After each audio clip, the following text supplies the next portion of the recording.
all of our laws that the executive branch is required to enforce and enforce them fairly. The fact is, the executive branch under this president has done its own, as we said in the 60s, has done its own things. They have in fact been wasteful at a level we never expected. They have been disingenuous in their answers. They have in fact ignored exactly what this president promised not to ignore. Remember, this president ideally was going to be the president of our dreams because he promised that we would have the most open and transparent government ever, and that he would embrace the reforms that our committee is required and constitutionally mandated to do. Unfortunately, our oversight efforts have met a president and his administration that is hostile to us, and that in fact will not even answer subpoenas with answers, but rather with silence. President Obama has launched an unprecedented attack on the Constitution. We've already seen his blatant disregard for the First Amendment, effectively trampling on freedom of religion. We've seen it with Obamacare, his poster child for government overreach, that at this moment is before the men and women of the Supreme Court. I myself have been able to see him insult the justices while I sat there unable to say anything on the House floor, where the president was an invited guest of the Congress, and as were the justices. So it should come as no surprise to us that the president then would further try to ridicule the court by interpreting as a professor that they had no such right to reach this decision or that decision. With that attitude by the chief executive, if he's given 4 more years, do you have any doubt what kind of decisions the court would make? When the facts began to come out about Fast and Furious, no surprise, Democrats in Washington, not around the country, but in Washington, immediately seized on the opportunity to talk about the need for additional gun control laws. It comes as no surprise to me because I hear it every day. But the American people and all of you in this room must scratch your head for more gun control when in fact existing laws were thwarted. Existing laws were essentially not just ignored, but overridden. Understand that federally licensed gun dealers warned ATF agents about wrongdoers, expressed their concerns, and were ordered to sell anyway. Now it might be surprised and say, well, it's got to be hard to follow 2,000 weapons that literally walk over the border.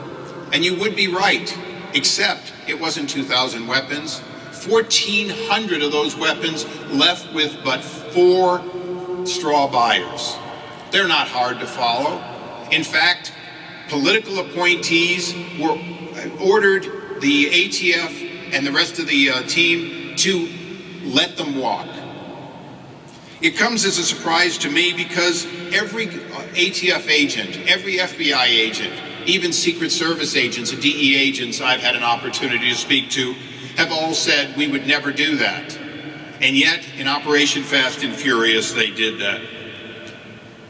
The Mexican government has reported to us that at least 200 of their citizens have been killed with the weapons that were allowed to walk as a result of Fast and Furious.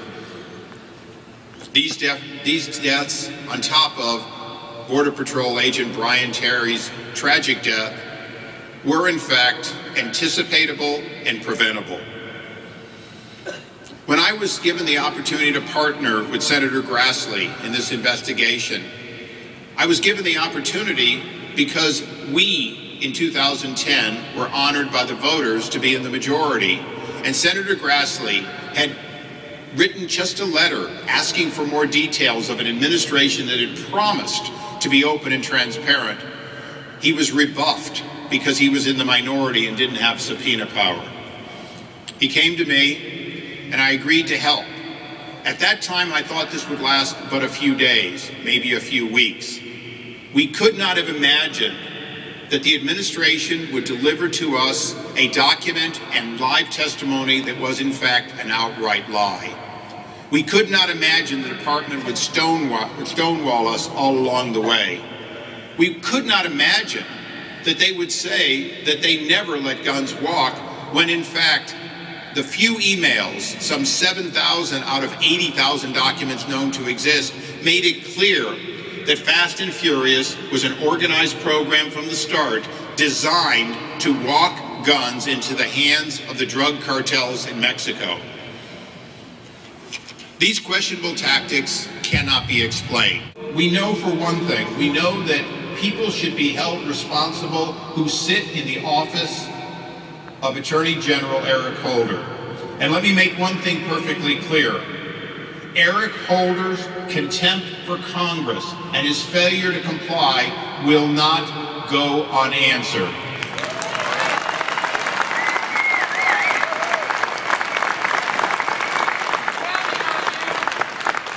And you can count on me.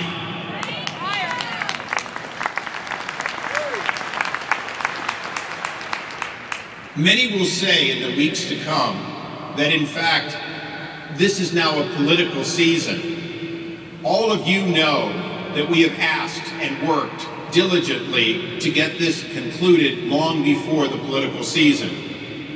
So the question is, as they continue to stonewall, am I not doing the American people's greatest justice to bring this to a quick closure in the next few weeks? And that is what I promise you I will do.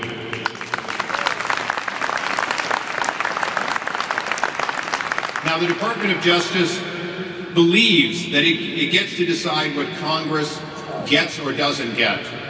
In the next few weeks, we will come to a conclusion of deciding whether, in fact, the Constitution, its compelling of us to do oversight, is our decision of the oversight, or, in fact, it's unelected bureaucrats, such as Attorney General Eric Holder. Many will say this is a witch hunt. I will tell you, Brian Terry's family has told me just the opposite. They've told me that they cannot believe they cannot get fair answers about this. They cannot believe that a family dedicated to law enforcement cannot, in fact, get the truth from his own country. Jaime Zapata, an agent not so often talked about, killed in Mexico with weapons not of Fast and Furious, but weapons that knowingly should not have been in the hands of the drug cartel there either, gets even less answers. I commit to you today, I will not quit until both families get the answers they deserve.